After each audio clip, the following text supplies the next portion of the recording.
Welcome back to the 90s podcast hosted by yours truly, Kevin Thompson, founder and CEO of 9i Capital Group. Thank you guys for joining us. As I always say, subscribe to this channel. As I always say, go and get my book, MLB to CFP, live on Apple and Amazon. You have any questions, comments, or concerns, you can email us at info@9icapitalgroup.com. Send us your questions or go to the website at www.9icapitalgroup.com. Schedule an appointment. As you know, we're here to do what? Educate, empower, and engage. And today we're here to do just that. Have you heard about pig butchering? Do you know what it is? And how can you avoid being slaughtered? Well, today we're talking to James McGlynn, who went through the process of pig butchering. Of course, he didn't get caught because he's smarter than that. But today we're talking to a guy who went through the process. We're going to go through how it happened, what to be on the lookout for, and what the process actually looks like in its entirety. You don't want to miss this episode. Let's get it.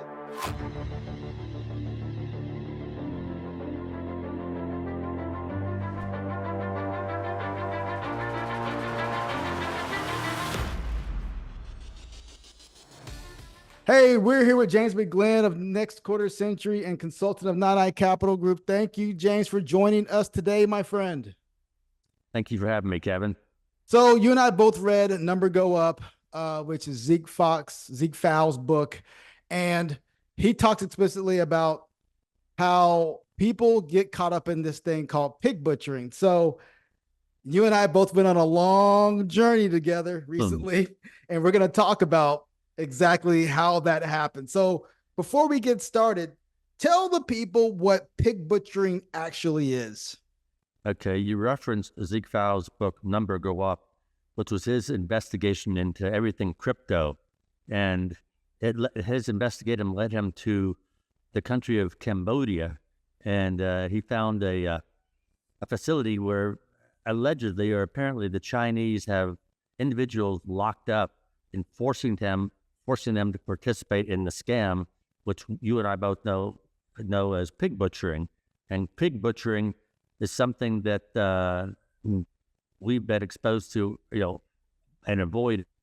It's when you get a text from someone who pretends that they made an incorrect text message or phone call, but then again, they want to befriend you. So, oh, it's okay, we can still be friends.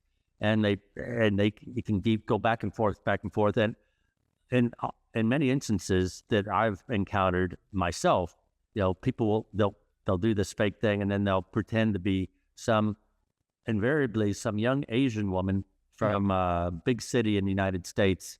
And they don't go directly to the point of saying, I want to scam you.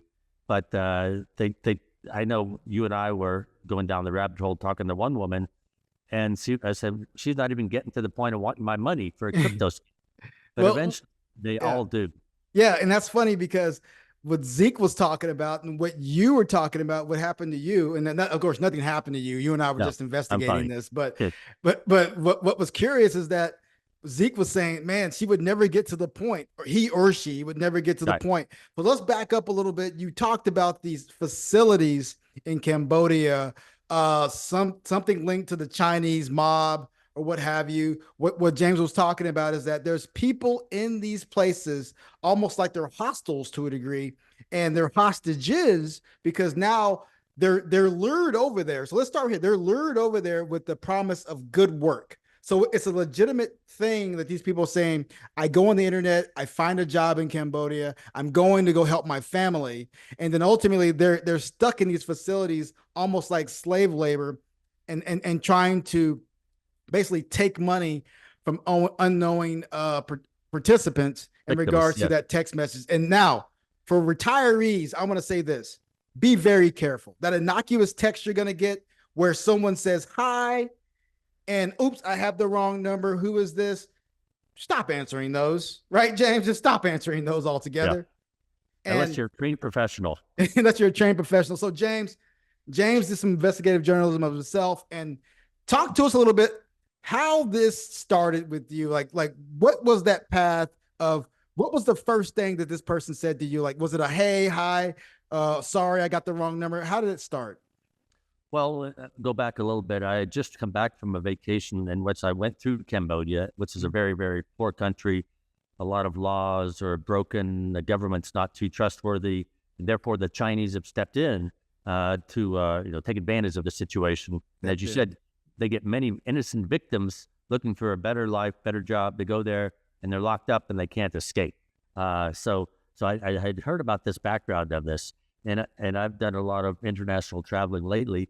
And I remember once being at a restaurant getting one of these texts from someone, and immediately they send pictures. Then a young Asian woman invariably that just wants to be friends with you, and then doesn't want your money because again, this is a person most likely locked up in a facility in Cambodia, forced to earn money, or they'll get beat up by the Chinese guards. It sounds very hard to believe. There's even a segment on John Oliver he did about pig butchering, and we're trying to warn the future pigs how not to be butchered. And so this last time, I think I was on visiting my kids in Colorado, and I got this text message, and I went back and forth, and they would never get to the point. And it's like, but they eventually do get to the point that, oh, my uncle or my aunt or whatever has a great business, and it's about you send them money to go to some crypto exchange, and of course, people do it for two reasons. One, they're greedy and they want to make this great money because crypto's only goes up. Or two, they want to have a romantic affair with one of these young Asian women, and this money will help them run off to the promised land. I think you and I talked about this yesterday because the Wall Street Journal had a long article about a 75-year-old retiree who was married but unhappily, and he lost his whole 401k to this scam. It seems unbelievable because you're like, how does this happen? How is this even possible? Well, don't be fooled, because a lot of people get fooled by things, whether it be a like I said, an innocuous email or something to that effect, where people get scammed all the way around. And this is just another way that it happens. It happens with a, hey, oh, sorry, I got the wrong number. Hey, how are you? My name is such and such. And the next thing you know, it goes down this rabbit hole. They're texting you not just day one, but day two, day three, maybe a month goes by and they finally get to the point. Zeke was talking about how he was just so tired of interacting with this person. He just says, listen, I want to give you money. I literally want to give you money. Why do I do it? And the next thing you know, she's like, well, it's not about that. Let's talk about how it actually happens. So you get with this person, you're having these conversations. They try to bring you in from a trustworthy perspective. When do they get to the point, and what means do they use to try to extort you for your money? Well, again, I think, so we got two terms we need to clarify. We mentioned pig butchering is, being set up for the scam, but it's not by, quote, this person you think it is. You're being catfished. It's if you're not talking to the person you think you're talking to, the photo you think you're talking to, that's number one. It's, you don't know male or female, who they are, where they are. So, those are simple things to remind the audience. And again, this last one, I got this. My daughter, she also, I've told her about pig butchering, and I was so under these texts I was getting, and I was sending them to you as well. I said, okay, I'm going to play along with this. It seemed like it was about 2 weeks. This individual would say, oh, what are you doing today? Oh, I went to lunch with my friends. We went to have tea.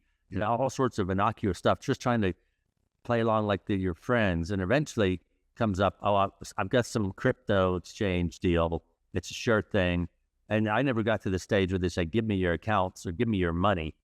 So it's like, no, I'm tired of this. Yeah, exactly. So what happens normally, they'll get you to the point where you just get so tired of talking to them. And now it's like, hey, well, what do you want me to do? How they get your money, it's not necessarily that you're sending it directly to them. What you're doing is you're sending it to an exchange, almost like a quote unquote offshore bank account. And what happens is it's a fake exchange. It actually looks like a Coinbase or something to that effect. It looks like an actual exchange. But what happens is people link their banks to it. They send the money to that exchange, and then voila, it's gone. And after it's gone, now people are like, hey, what's going on? And then tell us a little bit about the story that you heard in the Wall Street Journal about the guy after everything was taken from him, how he was trying to get it back. And then ultimately, we can also leave the conversation with what is the best act moving forward to get your money back. I never saw the part where he was going to get anything back. No, I'm not saying he's going to get anything back, but we're going to get to the point. Like, what are some of the steps you could take if there was a possibility of getting your money back? So first, let's just talk about for this individual here. He sends the money to that exchange, and then what happens to the person? Is that person still communicating with him after they get the money, or are they just ghosting him? Well, what was very super bad and sad about the story was, I think he maybe had $700,000, something like that. And then the person on the other side of the line would keep coaxing him to get more and more money, get more and more, send more money. Oh, send more money and you'll get money back. You'll get all your money back. And then they drained him of all of his money. And then they said, well, if you just get a loan somewhere else and send us more money, then we'll get you the money back. So they want to get every last nickel out of that individual. So not only was he lost his retirement money, but of course he was, I think, still married. So he ruined his marriage. And as far as how he was getting his money back, I don't remember anything.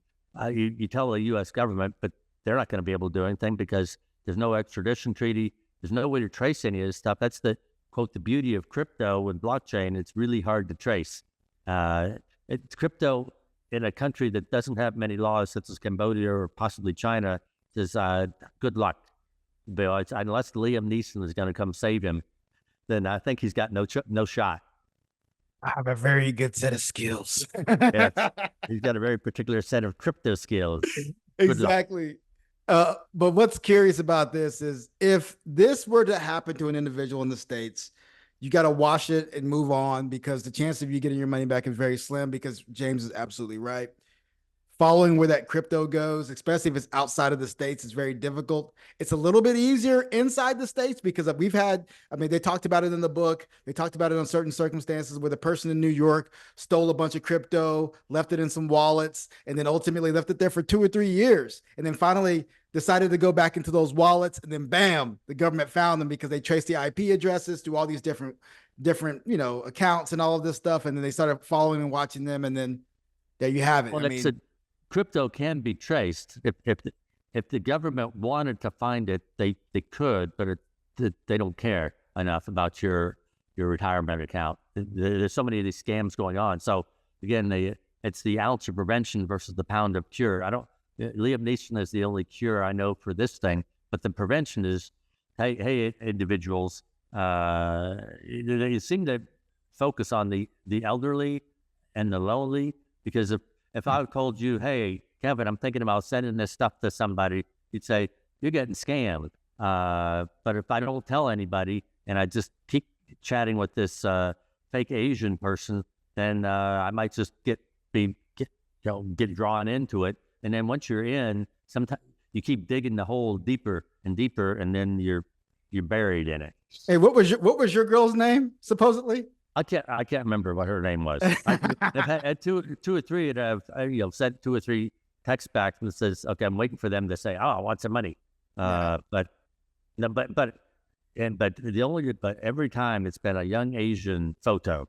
Yeah, and that's maybe because they might have some Asian language people over there.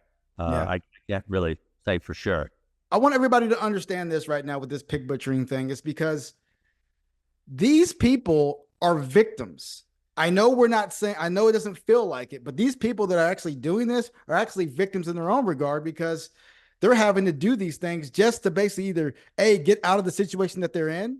And again, in Zeke Fuax's book, he talks about somebody that actually escaped that hardship and basically tried to help everybody else in regards to just the whole situation. So unfortunately, this is continuing to happen. So when you get that text, and we all do.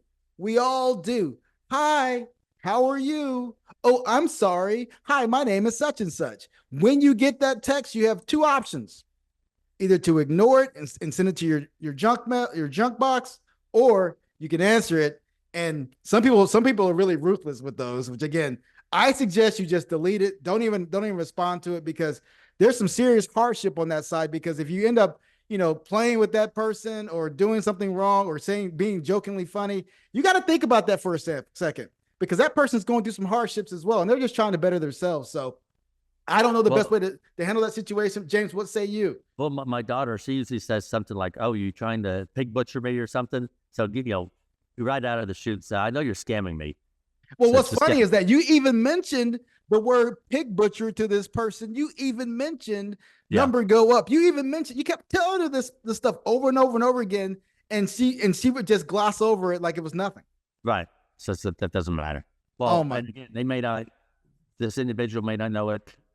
I don't know. And again, not every time is a scammer as a victim, but every time an individual that's listening to this call gets scammed, they are definitely a victim. Absolutely. Absolutely. James, thank you so much for giving us this pig butchering lecture, because it is important. This is for the retirees. This is to make sure that all of this stuff stops. There's so much out there. There's scams with Medicare. There's scams with all the different regulations and things that are going on that go right under the, think about this. Like, for example, with the ERTC credit that just came out, and people were just calling us about, hey, you can get more money back for your employees. And I kept saying, look, I can't do that. I don't meet the criteria. But I would get another call from someone and another call from somebody. So just be prepared when things happen in this country, especially in this country. There's a lot of people trying to take advantage of it. And it's always important, I'm always going to leave with this, to have someone on your side, like a financial advisor that has your best interest, to make sure that if something were to happen like this, you can run it by them so they can make sure that you're doing what's right with your money. James, I'm giving you the last word, my friend. All right. Like I said, the book recommendation, Zeke Fuax, very interesting book about crypto and Sam Bankman-Fried. But again, at the end of the book, we learn about the pig butchering, was like a little bonus for us. But I recommend that book versus Michael Lewis also wrote a flattering book about Sam Bankman-Fried, and he got a lot of egg on his face for that. He's got a pig butchering, number go up. This is the 9 Innings Podcast. Thank you guys for joining us. James, thanks again. Thanks, Kevin. Today, we talk with James McGlynn of Next Quarter Century and a consultant with 9i Capital Group. We talked about pig butchering, his expose into pig butchering. He actually went through the entire process, but he didn't give any money because he wanted to know exactly how it worked. We referenced Zeke Fuax's book, Number Go Up. He talks about pig butchering. This is a letter to all of you. There's scams out there, and our job is to uncover what's going on, show you exactly how they work, and make sure that you don't fall victim to the scam itself. Thank you guys for joining us. As I always say, subscribe to the channel. Thank you guys for listening. Go get my book, MLB to CFP, live on Apple and Amazon. You have any questions, comments, or concerns, you can email us at info@9icapitalgroup.com, or you can go to the website at www.9icapitalgroup.com. As you know, we're here to do what? Educate, empower, and engage. Pig butchering, it's there. Beware. If you have any questions, comments, please feel free to reach us. Stay humble, stay safe, my friends. I'll see you again soon.